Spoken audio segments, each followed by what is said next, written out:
सुरेश। जी sir. Dharmesh है क्या cabin में? सर धर्मेश सर तो आज सुबह से ऑफिस आए ही नहीं। ठीक है तुम जाओ। Okay sir.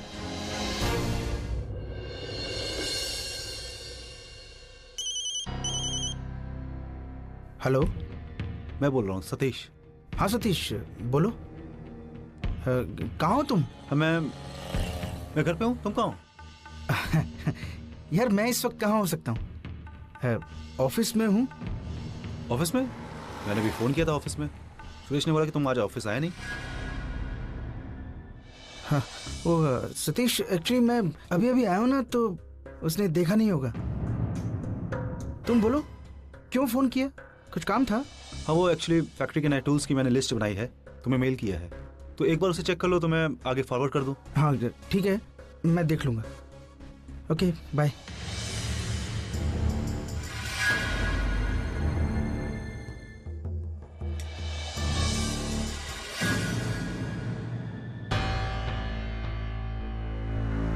धर्मेश ने मुझसे झूठ क्यों बोला? पूरा एपिसोड देखिए ZEE5 पर। उद्घाटन वाकई में बहुत अच्छा हो गया। दादा और बहनी कितने खुश नजर आ रहे थे, आपने देखा ना? हाँ मजा आया।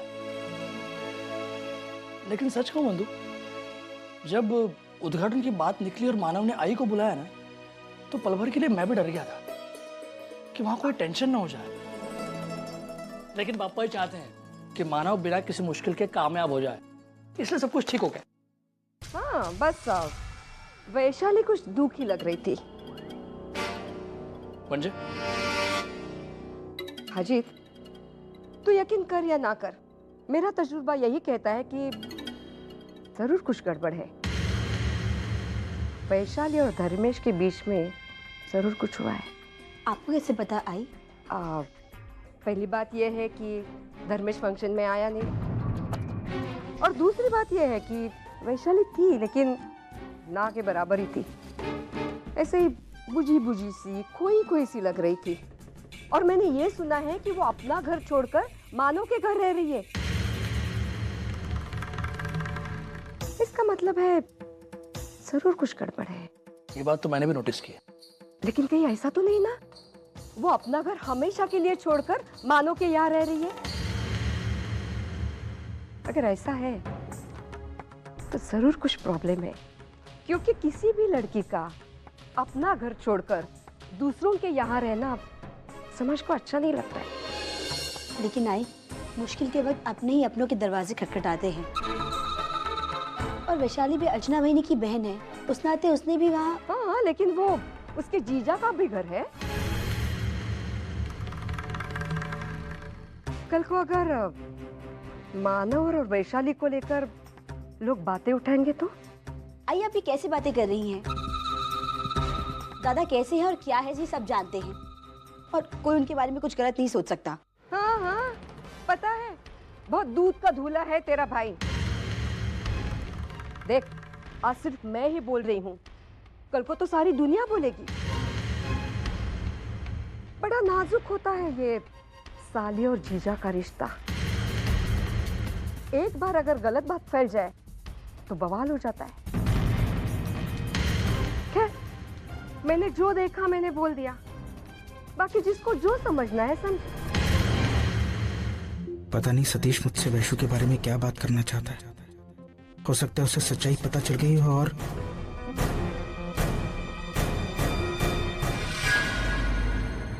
धर्मेश, अच्छा हुआ तुम यहाँ मिल गए। तुमने कहीं वैशाली को देखा है? वैशाली? मुझे उसके बारे में कैसे पता हो सकता है? वो तो तुम दोनों के साथ रहती है ना। वो कह के निकली थी कि मार्केट जा रही है 10 मिनट के लिए, लेकिन पिछले 4 घंटे से उसका कुछ अता पता नहीं। उसके फोन पे फोन कर रहा है तो नॉट रीचेबल आ रहा है। तुमने सुलोचना आई के घर फोन किया? नहीं वानी। कहाँ हो सकती है? कहीं वैशु सतीश के पास तो नहीं गई है? हो सकता है उसने सतीश के पास जाकर उसके सामने सच उगल दिया हो, और सतीश मुझसे इसी बारे में बात करना चाहता हो। तुमने सतीश को फोन किया? नहीं, मैंने सतीश को फोन नहीं किया। मुझे लगता है कि वो सतीश के पास गई होगी। लेकिन मुझे यकीन है वो वहीं गई है। ठीक है, मैं देखता हूँ, तुम लोग भी देखो। अगर तुम्हें मिलती है तो मुझे फौरन फोन करना।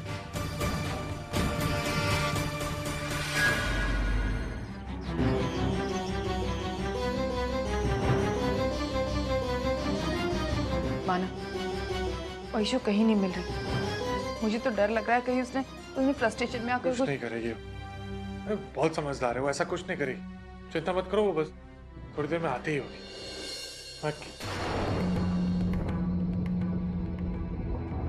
अरे बंधु, आना अंदर आना। अरे तू अकेले? अजीत कहाँ है? नहीं, वो मैं अकेली ही आई हूँ। क्या बात है बंधु, तू परेशान लग रही है। नहीं, ऐसी कोई बात नहीं है। वो मन नहीं लग रहा था तो सोचा कि आप लोगों से मिलने आ जाओ। बंधु क्या बात है, बता। आई ने कुछ कहा? दादा वैशाली यहाँ पर क्यों रुकी हुई है? दादा वजह चाहे जो भी हो, लेकिन उसे आप यहाँ से भेज दीजिए वापस। लेकिन दादा मुझे बिल्कुल अच्छा नहीं लगता जब कोई आपके बारे में कुछ कहता है। मुझे बिल्कुल बर्दाश्त नहीं होता। किसने क्या कहा? अजीत की आई ने कुछ भी कहती है वो। बंधु, अजीत की आई ने क्या कहा? वो कह रही थी कि वैशाली यहाँ पर रुकी हुई है क्योंकि आपके और उसके बीच में कुछ है। बंधु,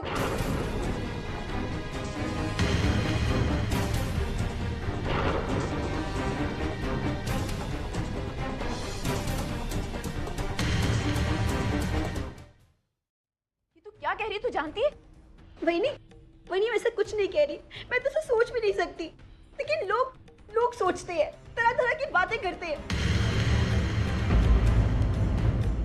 और शायद इसकी शुरुआत रसिका आई ने की है। दादा प्लीज अब मेरी बात सुनिए। आप वैशाली को यहाँ से जाने दीजिए। और उसका अपना घर है, अपना पति, तो यहाँ क्यों रुकी हुई है? उसे यहाँ से भेज दीजिए ताकि लोगों का। वैशाली के घर में एक प्रॉब्लम है और जब तक वो प्रॉब्लम सॉल्व नहीं हो जाती वो यहीं रहेगी। आखिर ऐसा हुआ क्या है? ये मैं तुझे बता नहीं सकता। लेकिन क्यों? मैं बताती हूँ। अच्छा नहीं मान, आप कुछ नहीं कहें, क्योंकि अगर आपकी इज्जत पर कोई उंगली उठाएगा तो वो मैं बर्दाश्त नहीं कर पाऊंगी। बंधु, मैं तुझे बताती हूँ कि वैशु यहाँ क्यों रुकी हुई। क्योंकि वैशु की जिंदगी बर्बाद हो चुकी है। धर्मेश ने उसे बहुत बड़ा धोखा दिया।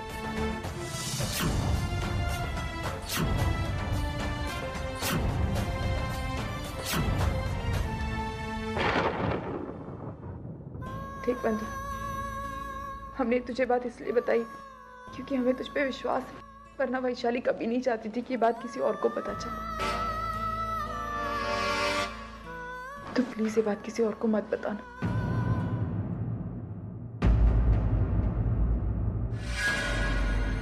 क्या हुआ माँ? आप मुझे इस तरह क्यों देख रहे हो?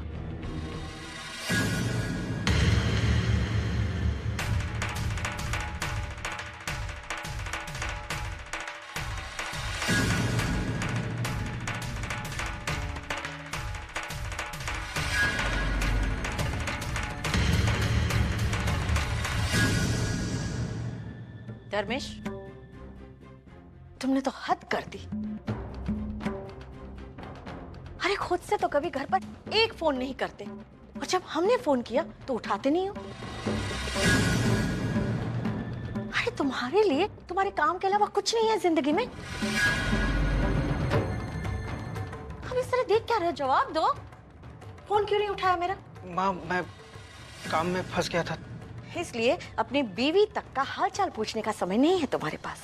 बीवी घर में है या नहीं है, इससे तुम्हें कोई फर्क नहीं पड़ता, है ना? अरे कम से कम दिन में एक कॉल तो कर लिया करो इसे। उसके पास काम की ना सही, लेकिन कहने सुनने लायक कुछ बातें तो जरूर होंगी। इसका मतलब वैशु ने अब तक माँ को कुछ नहीं बताया है। धर्मेश, चलो मेरे साथ। कहाँ? सुलोचना एक ही घर। मुझे तुमसे और वैशाली से कुछ बात करनी है। जब तक ये सारी सच्चाई मैं वैशाली के मुंह से नहीं सुन लेता, मुझे विश्वास नहीं होगा। सतीश, वो मैं मैं वॉशरूम होकर हूँ। हाँ ठीक।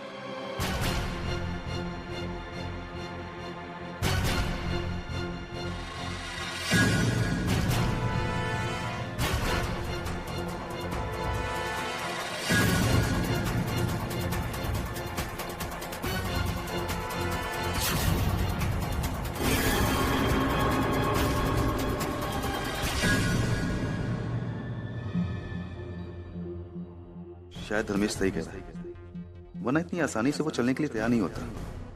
ऊपर से उसकी माँ भी बोली थी कि वैशाली यहाँ पर आई थी।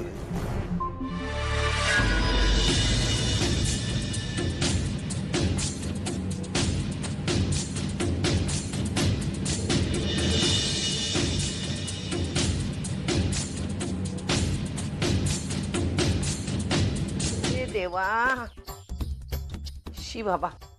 अरे आ गई तू? तो नहीं आनी चाहिए थे क्या?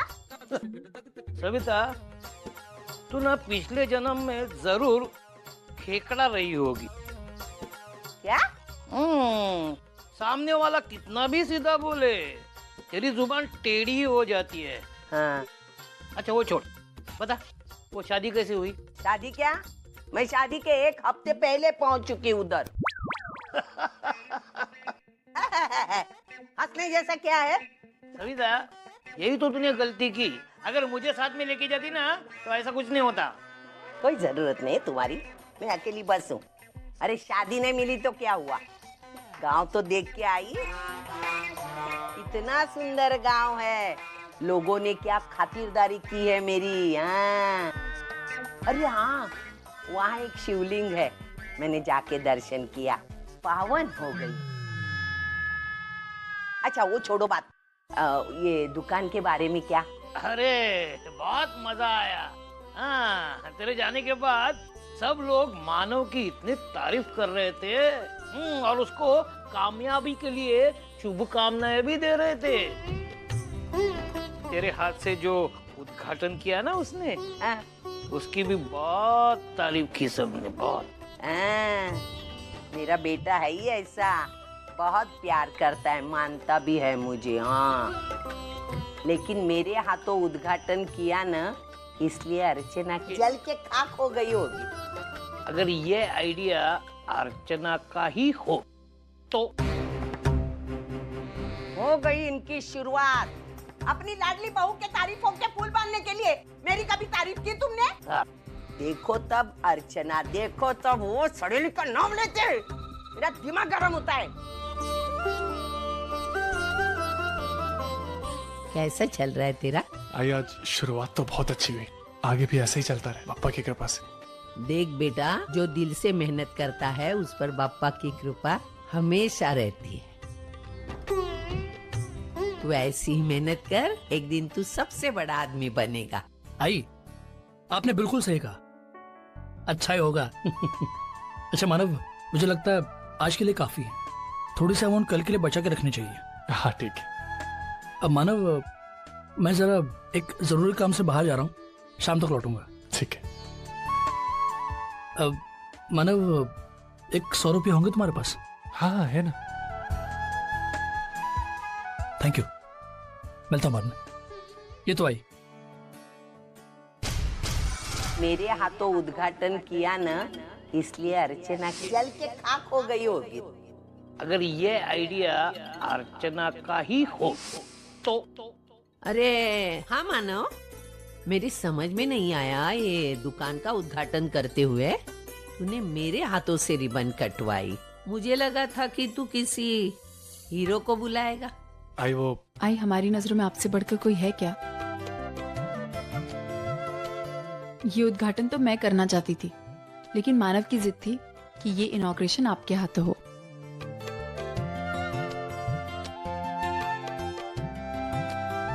मैं जानती थी मेरा मानव ही ऐसा कुछ सोच सकता है। नहीं आई, अर्चना झूठ बोल रही।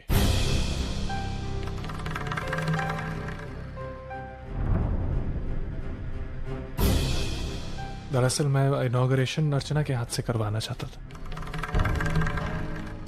लेकिन उसकी जिद थी कि इनॉग्रेशन में आपके हाथ से करूं। और सच कहता हूँ आई, आपके हाथ से इनॉग्रेशन करा के मेरे दिल को बहुत सुकून मिला। अगर अर्चना नहीं होती तो ये खुशी मुझे कभी नसीब नहीं होती।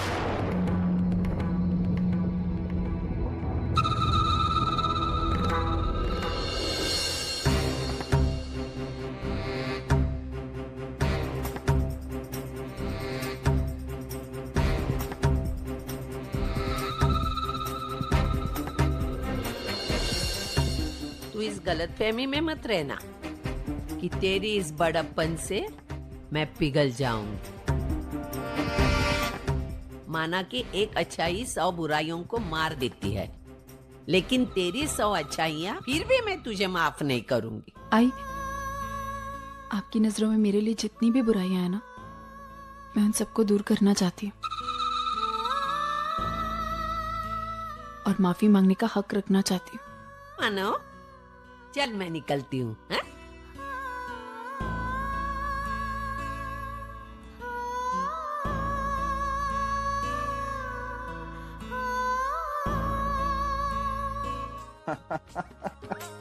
वो क्या है सुलोचना, जब तक माँ बाप जिंदा होते हैं ना, तब तक बच्चों को बचपना करने का हक होता ही है। आपको ना बस बहाना चाहिए बेटियों के गुण गाने का। ठीक है भाई, एक काम करो, ये लो, उसे फोन करो और उसे बताओ कि तुम अपने कंगन यहाँ भूल गई हो, आकर के ले जाओ। क्या है, उनके घर में तो आए दिन फंक्शन होते रहते हैं, किसी भी वक्त उसे इसकी जरूरत पड़ सकती है। हाँ? करो। देखिए फोन भी बंद है। अरे फोन बंद है तो उसके घर के लैंडलाइन पे करो ना। हाँ करती हूँ, लेकिन फोन मोबाइल बंद क्यों रखा उसने? हेलो जी मैं सुलोचना बोल रही हूँ। ओ सुलोचना ताई, कैसी हैं आप? तबीयत वगैरह तो ठीक है ना? अभी इतने दिनों से आराम चल रहा है, इसलिए तबीयत में काफी सुधार है। आप कैसी हैं? जी मैं बिल्कुल ठीक हूँ। जी जरा वैशु से बात हो सकती है?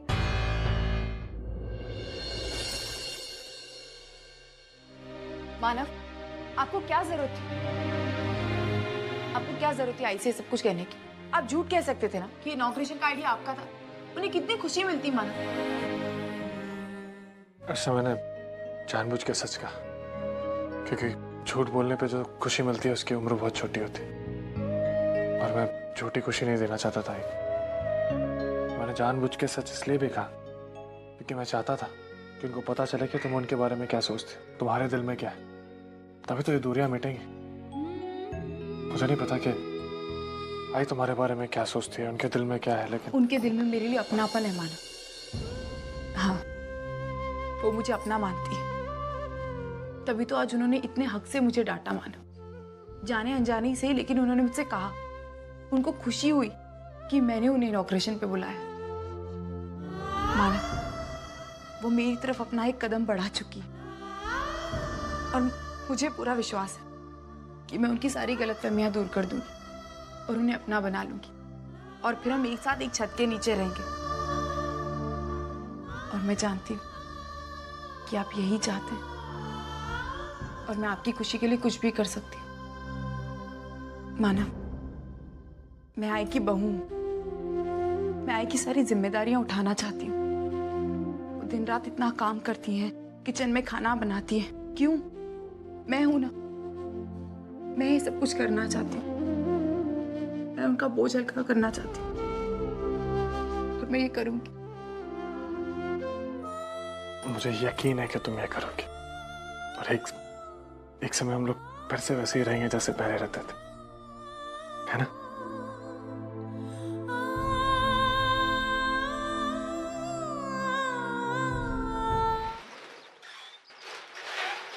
आइए आइए, अंदर आइए जी, अंदर आइए, अंदर बैठिए।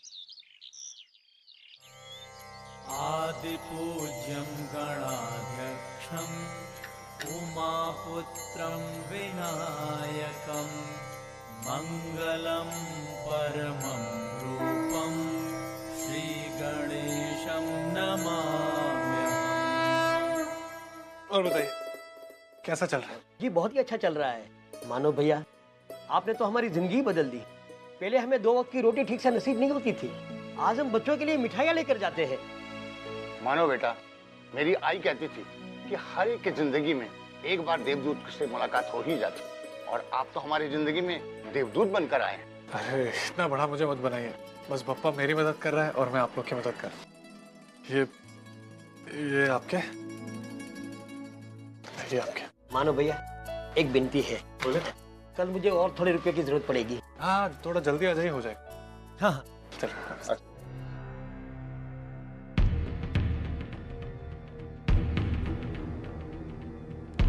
क्या बात है, आज वापस नहीं जाना है?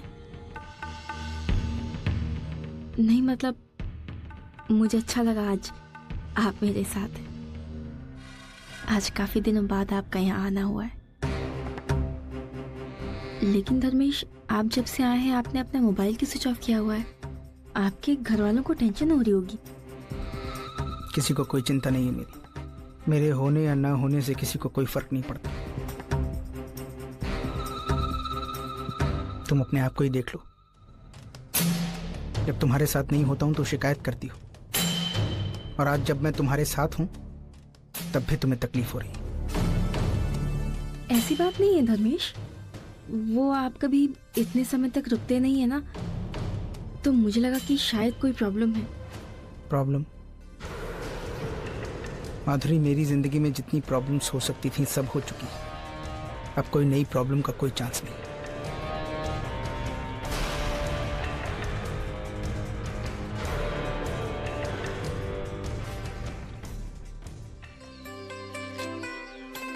ये तुम्हारे लिए। मानव, ये क्या है? तोहफा। किस खुशी में? बस ऐसे तोहफा देख के तुम्हारे चेहरे पे खुशी आती है और तुम्हारी खुशी देख के मैं खुश हो जाता हूँ। ये लो। थैंक यू मानव। और ये आई पापा के लिए। मानव, आपने आई पापा के लिए गिफ्ट लिया? बहुत अच्छा किया मानव। अच्छा आप बैठिए, मैं आपके लिए कुछ खाने को लेकर आती हूँ।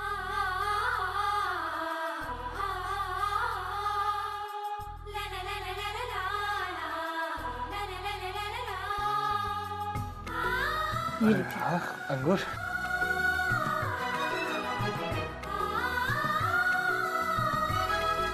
मानव, आपसे कुछ कहूँ, आप मेरी बात मानेंगे? आज तक तुम्हारी बात कोई टाली? बोलो। मानव, जब तक वैशाली यहाँ पर है तब तक आप एक दिन यहाँ पर रहिए और एक दिन आई बाबा के घर पर रहिए ना। उन्हें बहुत अच्छा लगेगा मानव। मैं जानती हूँ कि आप आई बाबा को बहुत मिस करते हैं और इसीलिए मैं चाहती हूँ कि आप वहाँ पर जाकर रहें। और वैसे भी हमें कोई ना कोई तो रास्ता निकालना ही पड़ेगा ना, जिससे कभी ना कभी तो वैशाली यहाँ से जाएगी ना, और फिर तब तो हम सबको फिर से एक दूसरे के साथ रहने की आदत हो जाएगी। फिर इससे तो अच्छा है कि हम अपनी आदतें ना ही बिगाड़े तो अच्छा। मानो मेरे पास एक और रास्ता है। मानो जब वैशाली इससे चली जाएगी ना, तो एक दिन मैं आपके साथ रहूंगी और एक दिन आई के घर चली जाऊंगी। अपनों के साथ रहने की आदत प्यार बढ़ाती है, ना कि उससे तकलीफ होती है। अर्चना, ये सच में बहुत अच्छा आइडिया है। हाँ मानव, तो फिर आज से ही शुरुआत करें। आप आई के घर जाकर रहिए। लेकिन अर्चना, कब तक ये सिलसिला चलता रहेगा? जब तक आई मुझे स्वीकार नहीं कर लेती तब तक। और अगर उन्होंने कभी स्वीकारा ही नहीं तो? मानव, ऐसे क्यों सोच रहे हैं आप? वो मुझे कभी ना कभी जरूर स्वीकारेंगे। फिर तो ठीक है, लेकिन क्या हुआ? नहीं, वो मैं सोच रहा था कि एक दिन के बाद एक दिन तुमसे दूर रहना थोड़ा मुश्किल हो जाएगा ना। अच्छा, अभी तो आपको मेरा आइडिया बहुत अच्छा लगा था। डर तो मुझे लगना चाहिए कि कहीं वहां आई के यहाँ जाके आप मुझे भूल गए तो। आउच! मानव, अभी क्या करें? मानव, आप पागल हो गए हैं क्या?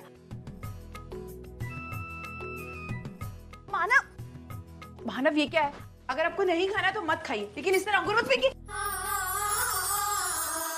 मानव, आप ये क्या करे? प्लीज छोड़िए मुझे। आज रात हम लोग अलग है ना, तो उसी का हिसाब चुकता करो। मानव, आप पागल हो गए। पागल? हमारी तरफ से प्यार कहते हैं, पागल नहीं। मानव, आप बिगड़ चुके हैं। और बिगाड़ा किसने? तुमने। और अब मेरे सुधरने का तो सवाल ही पैदा नहीं होता। दादा आपके पास में इससे भी बड़ी गाड़ी हुआ करती थी, और अब कहाँ है? शिबू, समय बदल गया, गाड़ी हवा हो गई। एक बात कहें दादा, इंसान का समय उसके कर्म के मुताबिक बदलता है। कर्म अच्छा होगा तो बुरा वक्त बदलेगा, कर्म बुरा होगा तो जो अच्छा वक्त होता है ना, हवा हो जाएगा। तेरी उम्र क्या है? 20 साल। सुनो, बातें सुनो, संत महात्माओं जैसे मुझे नसीहत दे रहा। एक्चुअली शिबू, तू कह रहा वो गलत नहीं है, बिल्कुल सही है।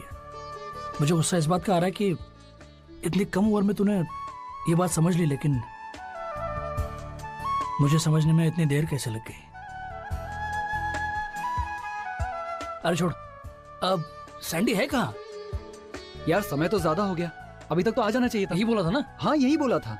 अरे हमेशा क्या आदत है इसकी, हमेशा लेट आता था। भाई साहब, माचिस मिलेगा? माचिस? तूने क्या मुझे चलती फिरती पान की दुकान समझा क्या? सीधा आकर माचिस मांग रहा मुझसे? हाँ, अच्छा, क्या समझा क्या तूने? मुझे बोल रहा है तू माचिस मांगता है? अरे भाई कैसा है तू? सैंडी! अरे कैसा है तू यार? कितने साल के बाद मिल रहे हो? लो कर लो बात। ये तो ऐसा हुआ जैसे उल्टा चोर कोतवाल को डांटे। बिल्कुल। सर्कल तूने तोड़ा, गायब तू हो गया, और डोज हम पे जमा रहा है। और बता कैसा है तू? बस एकदम फिट एंड फाइन। तू बोल। बस एकदम टकाटक झकास, हमेशा की तरह। राकेश, यहाँ खड़े खड़े बात करते रहेंगे यार, मैं तो थक जाऊंगा। कहीं चलते हैं ना? हाँ चलते हैं, चलो। हाँ, पुराने अड्डे पर। नहीं, वहाँ नहीं, मैंने जुआ खेलना बंद कर दिया है। यार तुझे खेलने कौन बोल रहा है? साथ चलकर बैठ तो सकता है। बिल्कुल। खाएंगे पिएंगे, चलना यार। अरे नहीं, वहाँ नहीं, कहीं और चलते हैं। यार तूने दोस्तों की बातें ठुकराना कब से सीख लिया? और या फिर हमें दोस्तों मानता नहीं है? नहीं, ऐसी बात नहीं है। अच्छा तो फिर चलते हैं, खाएंगे पिएंगे, ऐश करेंगे। लेकिन सब देखूंगा, खेलूंगा नहीं। ओके मेरे बाप, चल राकेश। चलो चलते हैं। शिबू, एक काम कर, तू निकल, मैं जरा दोस्तों के साथ होकर आता हूँ। एक काम कर, जाते हुए वंदिता वहिनी को मिलते जाना, बोलना कि मैं थोड़ा देर से आऊंगा। और वो जुए वाली बात? अरे मेरे बाप, जुआ नहीं खेलूंगा मैं, ठीक है? ले ये ले।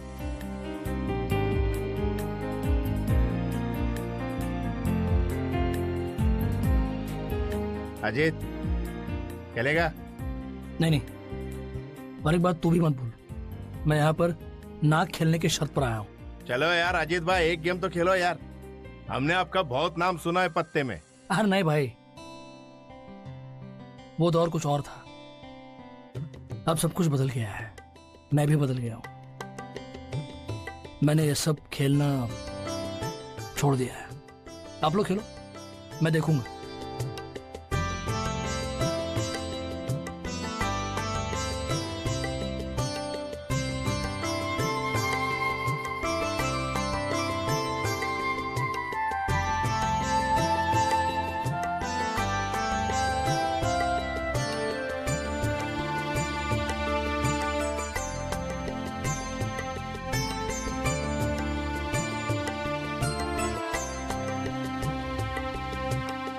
यस। अजीत, सिर्फ तेरा हाथ ही नहीं, तू पूरा का पूरा लकी है। अरे क्या बात कर रहा है? देखना, आज तू मेरे साथ बैठा नहीं और मेरी किस्मत बदल गई। आज की जीत अजीत के नाम। आज सबको मेरी तरफ से दारू। पूरा एपिसोड देखिए ZEE5 पर।